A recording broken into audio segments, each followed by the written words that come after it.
All right, we live?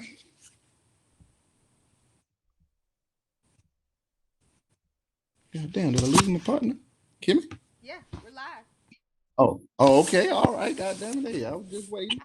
Hey, all right. Well, for everybody that's out there, thank you for tuning in to another episode of Beard Talk. Got to give a big shout out to my man Doc for the intro there. I really appreciate that. Hey, on this episode of Beard Talk, we're gonna get down and dirty with a beautiful lady that got nothing but knowledge, nothing but knowledge. She's kind of the one that got me started in this whole podcast thing. So as you know on here, we just straight to it. We raw. We like to be us. Sometimes we may cuss, we may fuss, we may cry. Who's to say? But with that being said, I want to bring in an outstanding guest to me. Now, this particular lady I met at an entrepreneur conference a little while ago, and she put me onto some great knowledge. And I was at a point when I was had done some people's podcasts and things a time or two, and they had told me that, hey, you should really do a podcast. You got some dope knowledge, you got some dope information that you should put out to the people. Now, me being me, I ain't never want to do a damn podcast because again, that's work. But when I met this lady, Kimmy Walker, by the way, she kind of talked me into doing podcasts, and she said the same thing. Hey, man, you got some good information. You need to put a podcast out. I say, Kimmy, I don't want to do a goddamn podcast. But she said, you know what? You're gonna do a damn podcast, and I'm gonna teach you how. So with that being said, that's kind of how everything was put into the universe and how Beer Talk with a Vet was born. And here we go. So I can't even do another episode without bringing this lady on. So with that being said, I would like to introduce the world to Kimmy motherfucking Walker. Kimmy, how you doing today, baby? So, Hi. hey, there we go. That's what I'm talking about, Kimmy. How are you? I'm good. How are you? I feel good. I feel like, what? Well, This the is my tables have first. turned. Yes, That my there first you go. appearance. Normally you are the interviewer. Today you are the interviewee. I don't even know if Yay. that's a word, but we're gonna use it for a word today. Yay. But I want to first of all start everything off by saying thank you for everything that you've done for bringing Beer Talk with a Vet into life. Yes. Um, Now I'm gonna be the first to tell any and everybody that's listening, man. I have probably Kimmy got 62,000 gray hairs, and they all are caused by me. Yes. And yes, facts, Thousand. facts. Okay, 1,000. Shit, we I'm got a just lot. saying. I know I'm a handful to work with, but Kimmy, you gotta admit, I breathed you when we first started that I ain't like the others. So uh, I just want to thank you for sticking it out with me. I know it's a rough road, but I promise you we're gonna get to the finish line together. So I couldn't do this episode without at least bringing you on and kind of showing people how Beer Talk with a Vet came into and how we gonna grow into something much bigger than what we are right now. So I want to thank you. Let's let it roll and we're gonna get started. Okay, well we're gonna get started. Yeah, I'm running my circle, but I want to.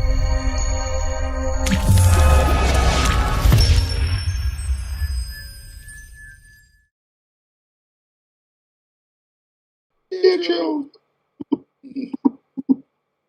That's See, that's that's what what I'm I'm saying. saying.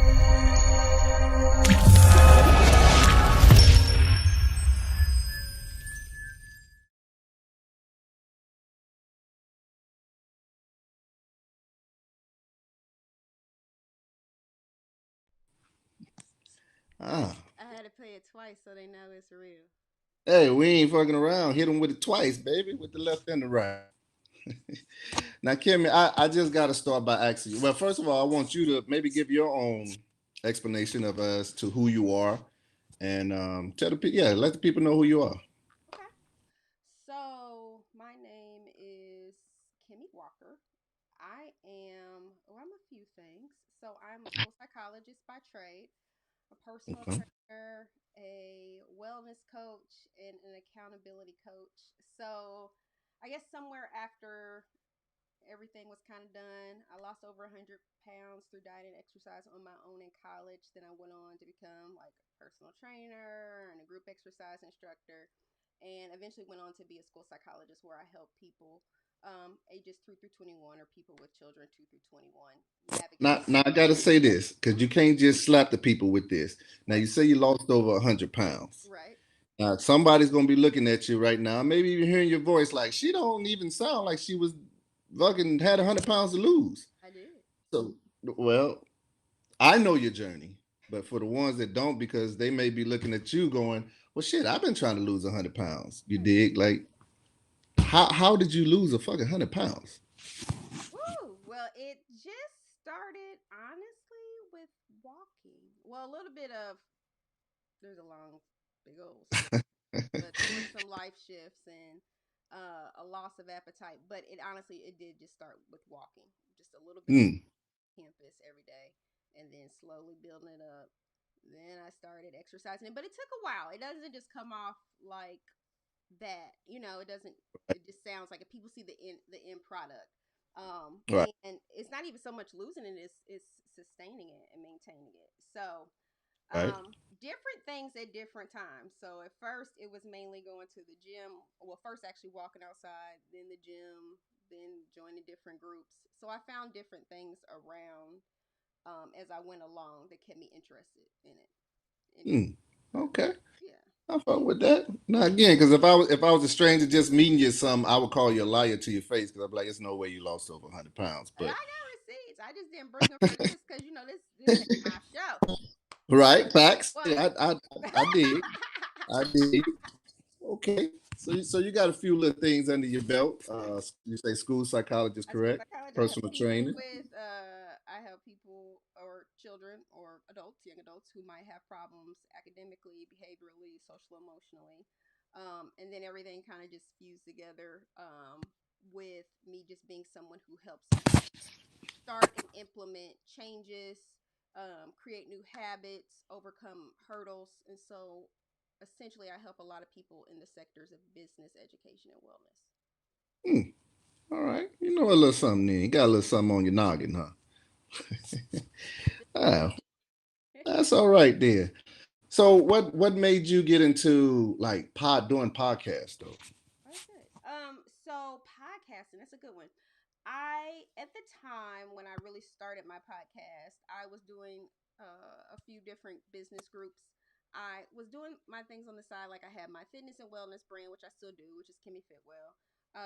Still, I was a practicing school psychologist, but I still wanted to do more with my own business, the things that I do for people, just kind of outside of that realm, kind of like fusing it all together. So I went to Right. a coaching program with a Miller Littlejohn called Package Your Genius Academy, and Hmm. I did a few business things like got into some stuff, but that was the one that really helped bring it all together. So Amanda takes people who are like high achievers and who have done a lot in their career, academically, personally, and you tell her all the things you kind of succeeded at, and she kind of explains like, oh, you could package it and do this, and that's where early accountability came into play, and she coined that for me and the description of Hmm. based off of me explaining to her everything that I had done in my life, a little bit about my life background, what I had overcome, what I had helped people overcome, things I had did at my past jobs. Because I used to, be over a women's center. I used to do a wellness initiative at FAMU. So I've done a lot of different things with helping people kind of start new habits or just kind of, expand themselves. So that's where early accountability came into play. And the podcast was part of like my final project. That was my way I wanted to consistently create content for my brand through the podcast. And so it'll be 3 years this upcoming January that I've Ah, damn. been out of the academy, and that's been my project. That was my project. So that's what I said. I said I think I could podcast. And so Hmm. uh it blogging, I've done blogging before on and off. I've never been consistent with it. So podcasting was something I could be consistent with. And this upcoming year, as I started now with just my visibility launch for other entrepreneurs, I'm going to be Right. putting more video into the early accountability podcast because I've got consistent with audio. So now I want to be more Right. visible to people. So It's that's a funny lot you of say that. podcasting. Yeah, because it was easy to just talk. I can get on a mic and. So now videos a little bit more like people get a little awkward about it. So I'm ready to. Right. Turn that shit off. I was gonna say that's one of the things that you got me with because initially when we started with the podcast, I'm like, all right, well, podcasting ain't too bad. I can put my headphones on, I can do whatever. I can walk around the yard because I like to be, out of the cage, as I say, and do everything. But then you switch it up and pour the right on me and say, hey, well, you need to be more visible. Now I'm like, ah, shit. It's like, so I feel where you're coming from with with that, that, and I and I So I I gotta gotta say, say, I I thank thank you. you. So So I gotta. Well, yeah. No, I think it was important because, especially for me, I had at that point, I think that was my second year. Yeah, going into my second year, and there were a few guests who had came on my show who I was like, "You need to have a show," and three of you all happened to be males. And at that point, I just felt like the world needed to hear more voices of black men. And so from Right. you and Maurice from Wilson Wealth and Justice Raleigh from Justice is Just Justice, Urban Life Coach, you all had different. Yeah, shout out to them. Shout Shout out to out to them the fellas. fellas. Yeah. Shout out to the first class, Yeah. first class of Early Accountability Podcast Lounge.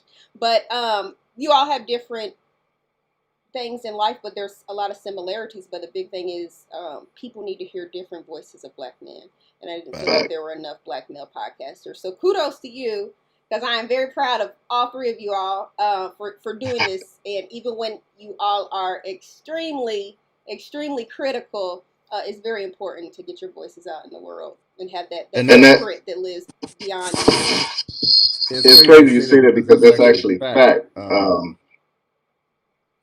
really didn't want to do the podcast, as I keep saying, but when me and you talk, you would kind of hit that part all the time that it's very important to get our voices up, and when I tell the stories of stuff I've been through and stuff I'm going through and so on and so forth, it's amazing that when I do talk about it, other people that went through it or going through it. Mm-hmm. So when me and you got to talking, it was like, "No, Ty, you're gonna do this damn podcast," and it's like, I really don't want to do it. But when we did the first few episodes, and then I had people hit me up, and they just like, "Hey, thank you for the content," and that, I've been going through the same, or your advice on relationship. Just like, okay, we may be on. But like I said, with fellas, I'm pretty sure they like me. We just probably didn't really want to go visible too much without something to say. But there's plenty to say. It's like when somebody asks it or you're just talking about it, it's fine. And I'm like, okay, go podcast. And people are like, oh, because what people feel like when they're podcast, they feel like they're talking to themselves. And now that's the good part about a podcast, because it's like I am talking to myself. And I always feel I'm my own best friend, so I'm cool with that. But then it's like, are you going to be received for what you're saying, or are people going to think who is this Negro, who he think he is, and all? Right. Those are things that played in my mind. But I guess I was so blessed to have a coach like yourself that was like, no, you're going to do this, you're going to do that. So I know Maurice, even I would think he's the same, but me and Wally has talked about. And I know we're both thankful for what you've done for us. So I just got to keep putting that out. But shout out to the fellas that listening. Got to get them on so that we can talk. But yeah, you should. Yeah, because of you, three of us have something going on that possibly, who knows, our family can eat from for a while. So that's a big shout out. But no, that's good. I think now your show is definitely the most diverse because you have a lot of different things you've talked about or going to talk about. I mean, because some people know you have a podcast, they don't know. Some don't necessarily know what topics they should expect from your show, what might be coming up in the future. I can tell you on my show, just don't have no expectation, because that's the best way to stay in it. Because some days I will shoot the shit, but I think my thing is more like getting knowledge out to people, especially the black community, on things of maybe marriage. I've been married for 20 plus years, going strong. I don't know too many people in my neighborhood or my family that say that. Right. From finances, I always say, what if the hood knew how to invest? Stuff like that. So again, because of you, and I want to do this. So yeah, I don't have anything that's going to be solid. Some days it may be me on this mug just crying or something. I don't fucking know. But some days we may be learning. And you want to have some veterans too. That was another big reason. Oh, one pledge brothers, yeah. Like you interviewing my ass now. But yeah, that's a big thing for me, is to just kind of give a platform to veterans so we can kind of talk about things. Because a lot of us, we go through things, not just with PTSD, not with depression. But then you have stuff that goes on in your family where you lose a loved one, maybe you having a rough relationship, and people don't want to talk about it Right. because they feel like, maybe they be looked down, they laughed at, and all of that. So I'm just kind of like, yeah, I want to have that platform to let like, why give a fuck what people think? Right. Who cares? So that's kind of what I want Bid Talk with a Vet to be. Other vets come in. I would love it if other vets come on, and I let them run the show for a day, and they give it from their perspective and stuff. So anyway, that's enough about me. But yeah, Beer Talk with a Vet is kind of going to be, we have no filter, not a fucking one. Well, and I think too, even right now, well, I think you have a very unique perspective because everything is so different right now. Everything is so unknown with COVID and everything, and the holidays just look different. People aren't really able to be close to their loved ones, and that's something. You were active duty, so some people may not know that you were active duty. You retired, right? So there was a lot of times that you weren't physically close to your family. And how did you put through that? Because for some people, this is the first time they're experiencing this. Yeah, and that's pretty much like what we're doing right now is pretty much what I did for almost 14 years. I was an internet dad, as I always say. My wife held down everything while I was deployed to Japan, Afghanistan, and all of that. So my household, this is kind of like, we ain't been there in a minute, but we've been here before. Got it. But I know for maybe you guys, but I would say like you, my family, this is their first Christmas away from pretty much everybody. So I have to ask you, like, how are you coping with it? Well, me and my family, we have gotten creative. We do a lot of like videos and small gatherings, and we've still had a lot of good times. Now, I was away at college. My family's in Indiana. I live in Florida, so I've been kind of away before. I've spent Thanksgivings by myself. I don't know. I still have a picture from back. I tried to just make the best of it. So there was one I just wasn't going to go home for Thanksgiving. I think it was going to be too much. I was in grad school, so I had my lifestyle change at that point. So I bought a turkey and dressing lean cuisine. And I just went outside and jogged and enjoyed myself. And I had my lean cuisine and I just enjoyed it. But I'm more of I don't need a lot of people to feel, I can feel okay. But I think I've encouraged other people to use some of the things that are available for technology. So I know Zoom on Thanksgiving, they took off the limit. And there's like, I think Watch Party or apps like that where you can watch, people go to the movie after Thanksgiving and watch a movie together in real time. And I mean, you can still get those experiences. My grandma be on Zoom and FaceTime. So I feel like if she can be on it, then anybody can figure it out. That's the crazy thing. So my very first holiday away from my family was when I went to, this was essentially the end of 93. I've never had a holiday away from my family. And that was the first one. It was me and my buddy. We were stationed in Camp Pendleton, and we wound up going to San Diego for a break. And we had this was before internet, for damn cell phones. So they had a picture on the wall at the train station at a hotel, and they talked about the great food they're gonna give us and all of this. We was like, bet, let's ride. We took a train like an hour and some change to San Diego. Get there. And we had a room with 2 beds. It had a radiator, and we got peanut butter and jelly for dinner. That's what they served. And for me, and as it sounds, that sounds like probably the worst holiday ever. It was probably one of the best holidays ever. So I say that because we didn't have the things we were used to. I had to call my mom and she's like, oh, we eat sweet potatoes and turkey and ham. And my buddy called his family, and we both cried in each other's arms. But we became men that holiday. And so it's kind of like what we're doing now is what we were doing in 93, 94. Wow. So for me, it's pretty simple. But I know for a lot of people, this is hard. Even my family, this is hard because they want to be together. Right. Yeah. That's what we tell them. Hey, we'll do it by Zoom. But that's about it. Sorry, I'm not Some of them, they still mad. Not traveling? Well, my family, we ain't. Okay. Yeah. As I tell her, if you ain't never been married to a doctor, I want to be the first to tell you, it's a great thing. But being married to a doctor during the pandemic, I'd rather run barefoot on broken glass. This shit is fucking birds. She's keeping you safe But and no. healthy. She is, and that's what I was going to say. She's been keeping us safe and healthy. I've literally almost washed the black off of my hand. Small price to pay. But now I know that you live with, I think your grandmother, correct? So is she super anal on wash your hands, take shoes off? Yeah, kind of, sort of. Yeah, for the most part. Yeah. Not too much. She has her moments. I mean, she'll still go to TJ Maxx and such here, go out shopping. Not a whole bunch, but yeah, she's not traveled for the holidays or anything like that. And that's something. So are y'all doing a big dinner or anything? Just y'all see? That I don't need no. That's kind of like what I. I don't really need no big audience to eat. Like, I ain't got no problem with that. I can do that.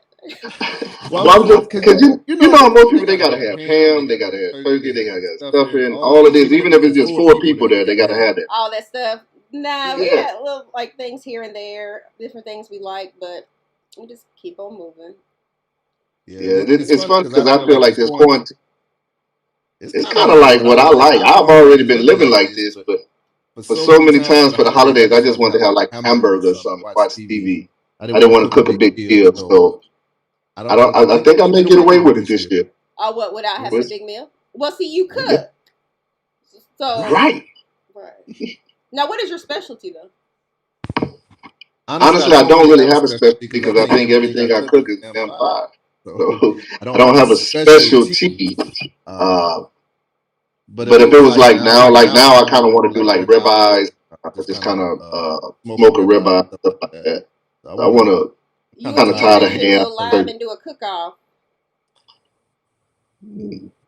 Might be cooking with something. But talk cook-off. Get all the uncles. Y'all all uncles. Get all the uncles on. Put y'all sandals on. Pretend like y'all barbecuing. Hey, you know what? We might actually have some. Have some barbecue shoes. Yeah, I mean, come on. But I let me not get off track. I want to ask you. So, if a person is kind of right now, they're in between the holidays and lose weight and stuff like that. How does the Kimmy Fitwell come to play with them? That's a good one. That I can let them know. Ooh, because it's a lot of stuff. Is the quarantine and the holidays, and you've been kind of having quarantine snacks. Now, it was good, I think, because if there's less food around, it's less temptation, I think, because it's less quantities of it. For me, I've been just kind of, now that I am going to the gym again, I do go to the gym now, and I do feel better, so I feel more productive. So, if people have a way to add in some kind of physical activity, I would say try to incorporate it, not just for weight loss, but just for mood. And just helping to battle some of those feelings of like depression or anxiety or nervousness, getting some kind of movement in. It's not just for our like physical health, but for our mental health too. Okay. There's something like they can look into. Is it like a KimmyFitwell.com? Well, I am on Instagram and stuff like that with Kimmy Fitwell, but I am restructuring a little bit, so everything will be under KimmyWalker.com, which is Walker.com. So more lifestyle, less just solo weight loss, but more lifestyle, Right, and see, that's the point that a lot of people think that they'll go to the gym Thanksgiving after Christmas, and they'll work to February some of that weight. But I always tell them you got to do a lifestyle. Oh yes. You keep to get the weight off. Well, so you agree or disagree? No, it's huge because and some people don't understand that. So you never lose fat cells. So fat cells only shrink.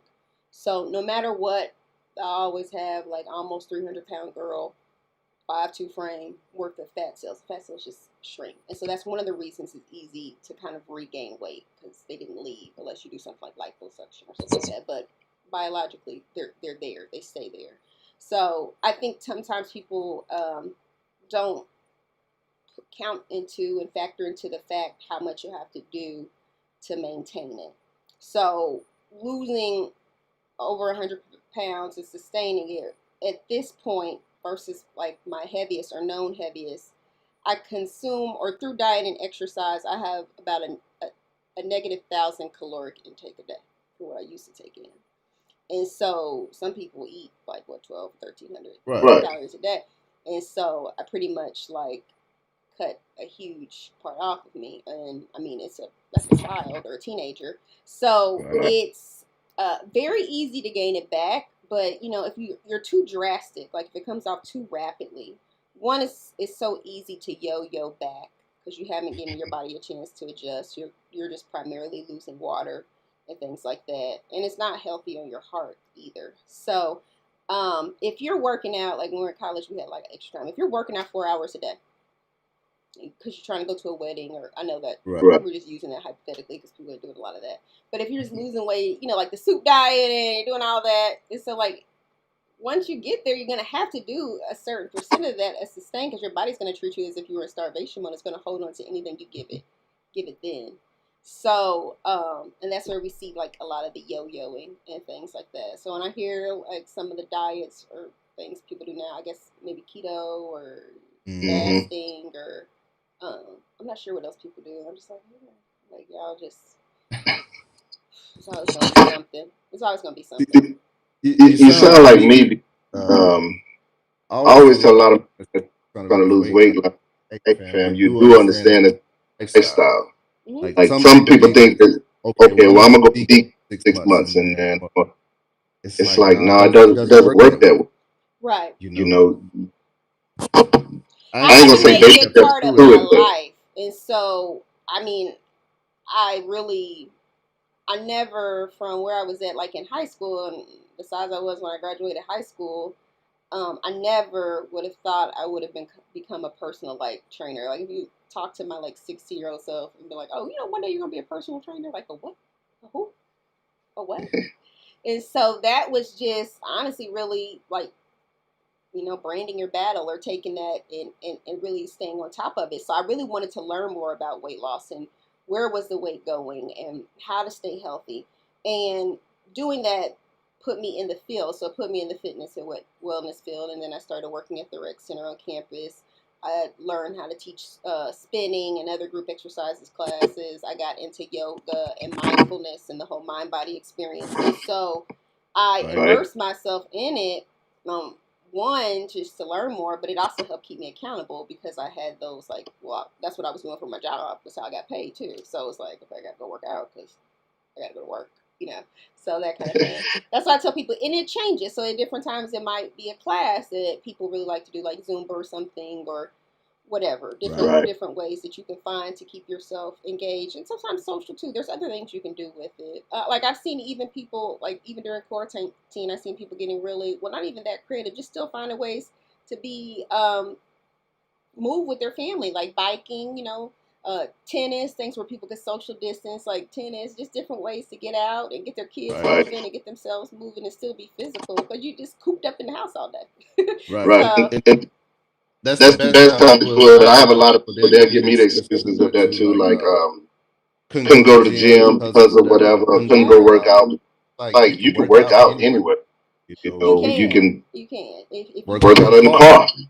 Yeah, there's no excuse. And even when I don't work out, because I mean, honestly, I think probably even before quarantine, I mean, it had been months since I had not exercised. So I have gotten to a place where I am a little bit more mindful and just more aware and able to kind of regulate myself. So know that if I am not exercising, am not moving, I need to be a little bit more strict with myself on my eating at that time. And that just comes with time and learning yourself, you know, in whatever circumstances you might be going through too. Okay. With it. Yeah. So I would have to ask you this. Okay. Because I know where I stand with it, but okay. As a black woman, like what are your thoughts of where we are right now, even 2020, with everything that's going on? I know I stand. If anybody that follows me pretty much know how vocal I am about where I stand. My question to you is like, what is your thought process? Wonderful country. Where we're at as people, you know. I would just say, as a black person, just looking at it now, Like, what is your like? Do you think that it's still great? It's a lovely country, or piece of shit, or I don't. I definitely think there are biases. Discrimination, racism is still very, very, very prevalent, and I believe that some people may not have seen it, and it's becoming more visible to some. But like even with George Floyd, I'd say all the time, like, well, that's not a new situation. It was horrible, but that's not the first time that's happened. Or that's not the first time somebody was profiled or treated like that. And I guess we have the ability now to use the views to, I guess, create more visibility. But what we really need is still change, because it's still a long way to go. I mean, I get it. We're not on separate water fountains, or it's not the colored and white, but still people create those divides subtly still in society, I believe. And that's fact. And I know my views on it is totally different, because even when people tell me like, man, I didn't know or whatever. Well, you'll experience that even in your neighborhood, which might be predominantly Caucasian.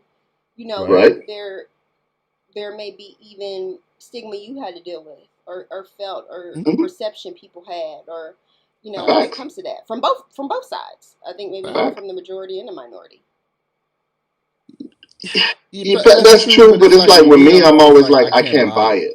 Like, and I say that when I was talking to a few, and they're like, man, I didn't know, or I didn't going through, or I didn't. Like, fam, I can't learn about any history without learning about what the hell happened to black people. I can't learn about black history without learning about white history. So when a person tells me they didn't know, it's like, if you took the same fucking history class I did, then you know the black people get it on since day one. And you see it now. So I just always want to know like different opinions, because I always say I'm a male. I could be disgruntled towards it, regular ass country or whatever, but I like to ask people like yourself that come from more of a sensible mindset. What do you think of it? Because that'll let me know if I'm wrong or right. No, I think there's still definitely changes to be made. I don't think everything is just perfect or great. I don't think everything is equal by any means. It's definitely ain't equal. But if one of your friends said that, and they was like, hey, I didn't know what you was going through, Kimmy. This is just brighten my life. Like basically their insight to what you're going through. Do you believe that, or do you not? I believe it depends. I know even sometimes in the work setting, I've had people, some things I can roll off my sleeve, and I've had other people say, well, I think they might have did that to you because of whatever, XYZ. It could be whatever. It could be because I'm a woman, because I'm black, because what have you. But did you go say something about it? Did you go to the next channels? And I think that's one thing that was so important to me with George Floyd. It doesn't need to just be the voices of those who are affected standing up, because if it's wrong, it's wrong. Right. So it has to be people standing up who it doesn't even directly affect, saying that is not right. That's not how you treat people. That's what humanity is. Because as 13% of the population in the United States, it needs to be just more than just us to see that kind of huge radical change that changes the masses. And so, yeah, it's important, but I guess you could say some people may not be aware. Some may or may not. I don't know. Now you a younger generation or so, I might be able to buy some of that, but if you're about my age or older, me personally, I can't. But well, what was it like even in the Marines? Because the Marines is really predominant. It's a lot of, especially like in leadership roles. I know. Man, that racism so damn alive in the military is pathetic. And I heard it's bad. That's why it kind of bothers me. Was that the least diverse branch? Is that the least diverse branch? Now that I can't speak on. I feel like they're all. If you look at the blacks to the white ratio, we're always going to be lesser. Okay. You know what I'm saying? And I think that I feel, I should say, that's across all branches, but I could be wrong. Okay. But I know from where I was, the majority of the time, yeah, we were definitely the smaller numbers. Okay. It was to the point that if three of us are chilling, they would come and say, "Hey, you need to break that gang up." But if 5 or 12 white dudes are chilling, definitely for the 5. And you as a young Marine, and you see that and you deal with it, it's just kind of like, all right, once I pick up rank, I ain't got to deal with this shit no. No, It's still politics. you do. Mm-hmm. Yeah, they call it politics. Fucking politics. So, but I feel like it's been around, because even when I know you haven't really probably been here like that, but if you go to the King Center here, the Black History Center we call it, it just got all on the walls of stories of black people being beat by police and being killed by police, how the police got away, they got acquitted. This has been going on for since ever. So when that George Floyd hit, it just seemed like that just ripped the scab off of everybody. Even the ones that was trying to live. And I know for me, as not just as a black man, but as a father, I'm like, well, fuck, man, I just gave 20 years of my regular ass country, and now I got to come home to this. I got to worry about my kids going to get a gallon of milk and all of it. So for me, I know for me, I was in probably one of the newest mental spots I've ever been in, because I've been full of rage. Like I just wanted revenge, and I knew that wasn't me. That's why I buried myself in this house, and I was good. But I always want to know. Just worried about your sons and how they'll be treated going forward. It was that, but I know me and my temper. So again, I'm most level-headed dude around, but when it comes to my family, all bets off. And I just didn't want to see none of that. Like I told you, I don't want to go march. I don't want to do none of this shit, because me personally, I was so disgruntled. I'm like, I don't have shit different that Dr. King is gonna say. At this point, every time they slap us, we gonna march. I keep slapping your ass too. You got to fight fire with fire. Now, then my approach I felt was very different. So I just kept my ass in the house. That's where I stay at right now. But again, I like to talk to people, and especially people like yourself who are level-headed, right. And just see what your head said is, because that helps me a ton. Well, it's trauma. Facts. It's trauma viewing it. I mean, there's so many layers of trauma to that, and I think sometimes some people didn't necessarily understand what post-traumatic stress can be, or how traumatic that can be even in the moment, especially for someone in that category, especially for someone who is a black male. Very, very, very painful. And especially anyone who has experienced or come up against with brutality like that. It's hard to say, how could it not just make your stomach turn? How could it just not make you sick? Right. Yeah, and it was like a constant play over and over, and not just George Floyd, but it was like, George Floyd was bad. Check out this. Yeah, and that's what I tell people, and I talked a lot about that on my podcast, that it's okay to kind of tune off. Even with COVID, like after a while, I was just like, okay, you keep saying all this stuff. That can just create a lot of anxiety.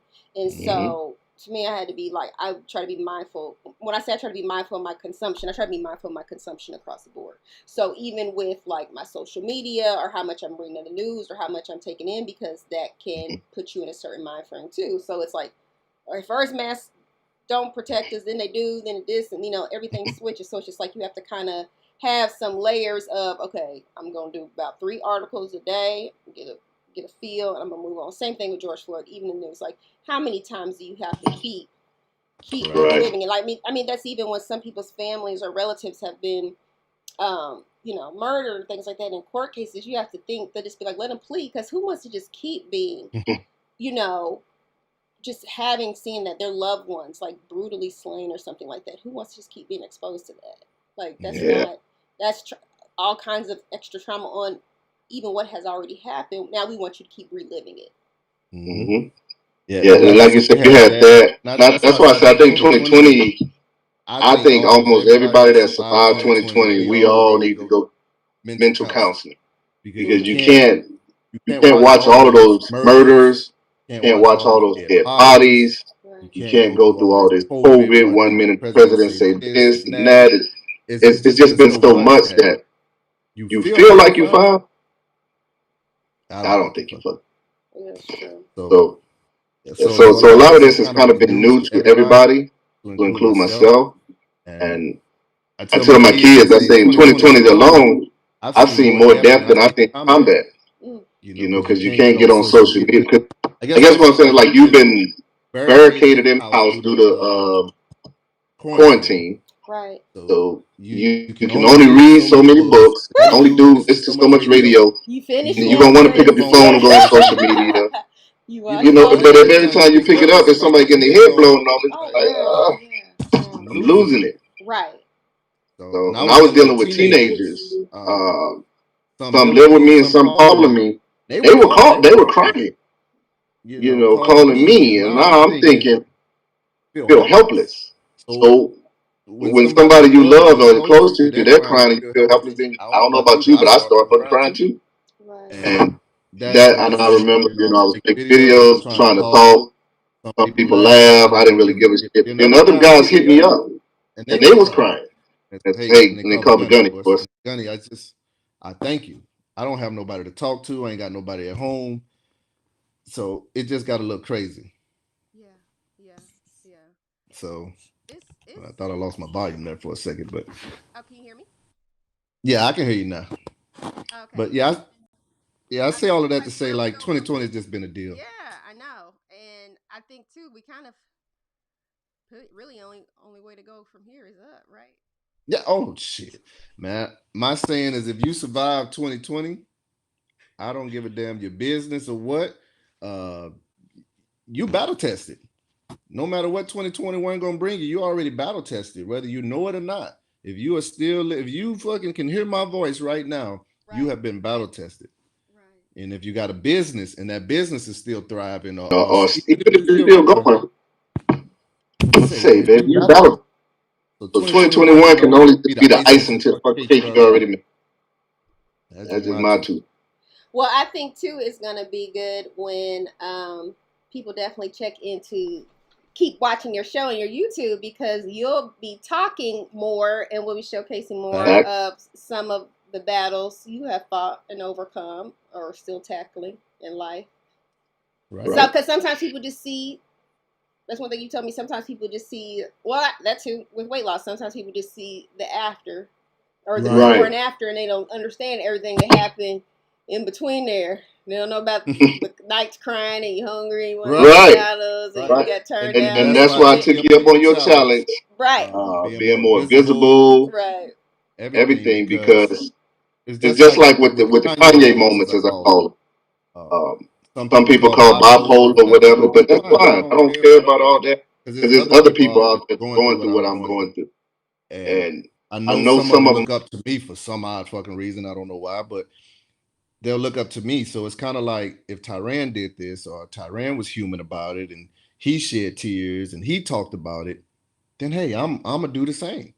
Right. And I feel that's the first step to healing, is kind of talking about it and being verbal about it. Don't worry about what people say, because hell, Tyler Perry did more for black people in Atlanta, and black people will still wear his ass out no matter what he do. Right. So you can never worry about what somebody's going to say or do. So that's why I think in that, because I think all black people have PTSD and trauma. We just have it, handed down to us from grandma, from great grandma, from my mom. So yeah, I want to be verbal. So it's kind of like you had to twist my arm and beat me to do it, but the light finally came on, and it's like, it's breaking generational curses. Facts, and that's what I always say, breaking generational curses. And it's funny that, because I see a lot of people and they post that they're gonna break, but it's like, for me and the shit I've been through in my life, I've had a bunch of strangers hurt me, but ain't nobody ever hurt me like the people in my generation, the people in my family and stuff like that. So sometimes you have to break those curses by going dark, as I say, and you got to distance yourself from everybody. And then you figure out what the fuck makes you tick. And when you know what makes you tick, then you good. But if you spend all your time trying to make everybody happy, you'll never make yourself happy. So 2020 has taught me that, and I'm fucking 46 now. So Yeah, I mean, kind of my 2 cents. it's a lot. I think what what's great about your show, what's great about Beer Talk with a Vet, there is still so many different people you resonate with, who can resonate with it, whether young males, older males, whether it's just about stuff going on in the media, vets, married Right. people, single people, like it, they can all come in and get something from it, you know. Right. And one thing we don't have is more time. So we don't have time to learn everything through experience.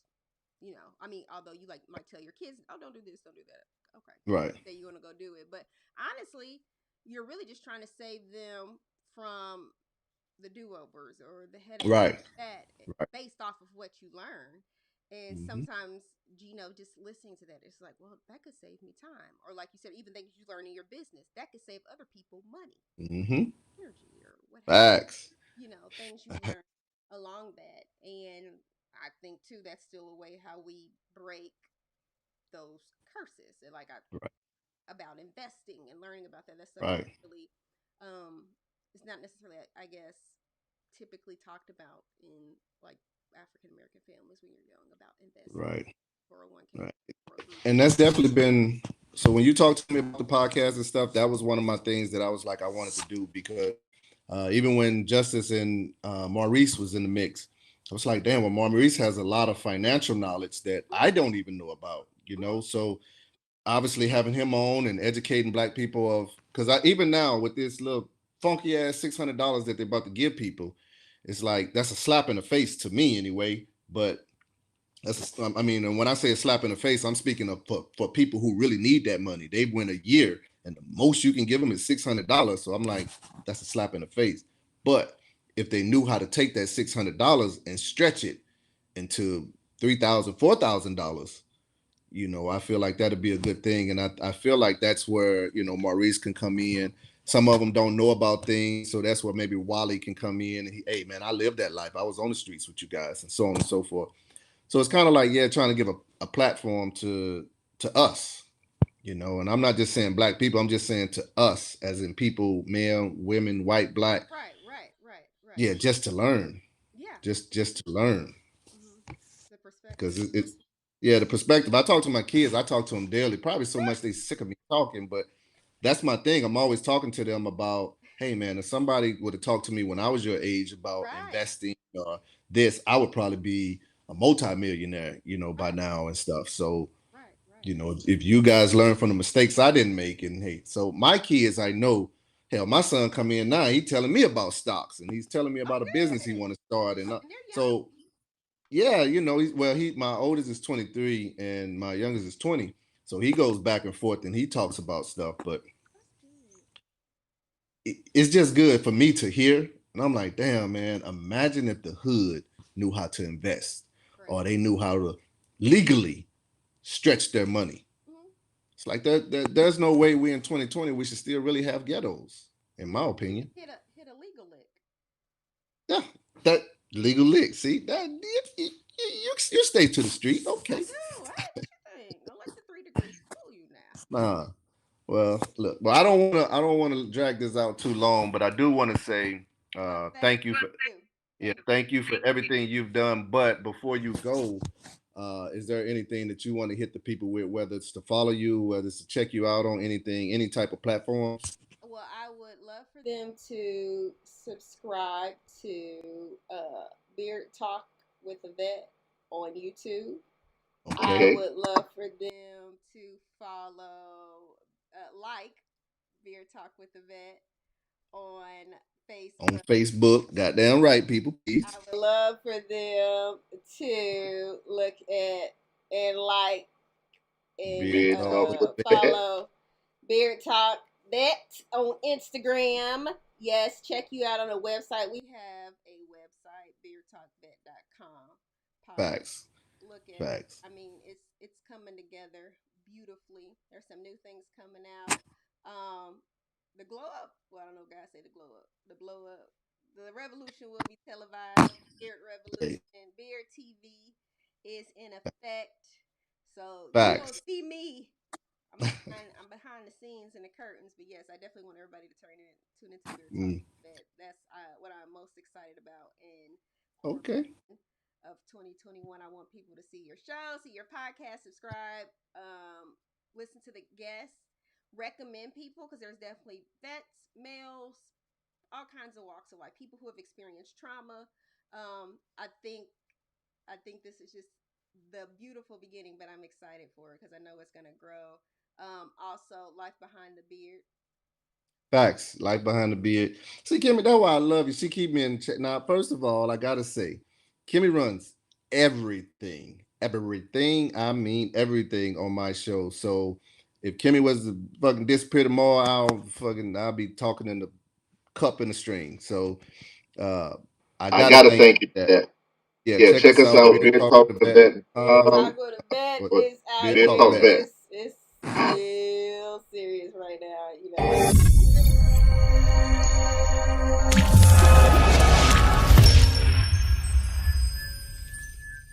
You better stop playing with me. You gotta feel official. We real official. Like this is no.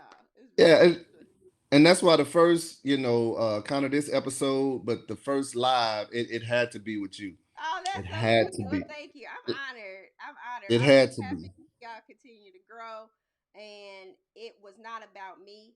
And that was one thing I wanted to do. I did my podcast and I was just telling people, oh, you should have a podcast. You should have a podcast. I'm like, no, you need to sow into some of these people who have sown into your show and grace to be on my show.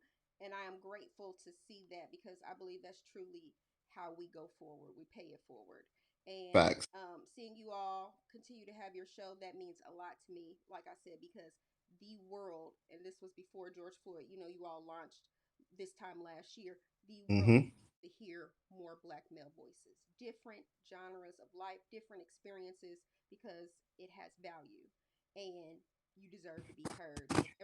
Nothing that you've been through, me, anybody, has been through Bang.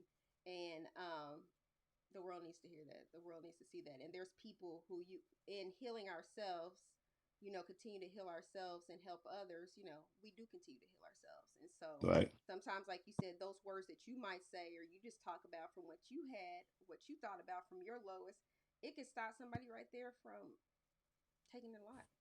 Facts. And there's a lot of people right now, especially I don't know what it's like to be a man, but to have as society makes it feel that everything, the family and the unit depends on you, and they have no job, they have no income, Mm-hmm. holidays, and people want stuff, and kids still want things, and everything's Mm-hmm. electronic. And what do you have? Do your kids have the latest stuff? It's hard. It's hard out here. And Right.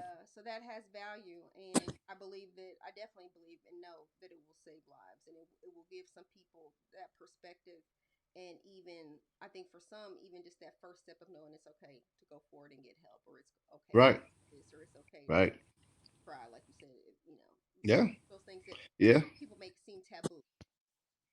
Yeah. And that's, I don't know why we do that, but yeah, we do that a lot, and that's why I kind of just been like, yeah, I definitely want to do a podcast and let them know, because I know me and my battles with PTSD have, and I feel I'm a very strong dude, but that PTSD is undefeated. It's undefeated. I lost a lot of friends to it, and I mean a lot of friends to it. So, when you got me to talking and everything, I was like, I do want to be more verbal with it because I know what they were going through, and they didn't talk about it.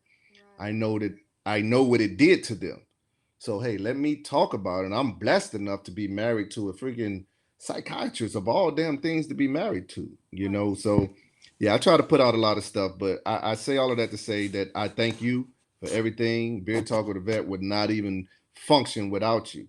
So I don't never want you to think that it ain't never appreciated, no matter how much shit we go through. Trust me. I Hey, I know who my ride or die is. I fuss with my wife and I cuss her ass out, but I love shit out of her. So yeah, we're gonna have bumpy roads, but I just need everybody to know. Because in the future, we're gonna even talk about other people getting their podcast started. Because I know a lot of people that want to get started.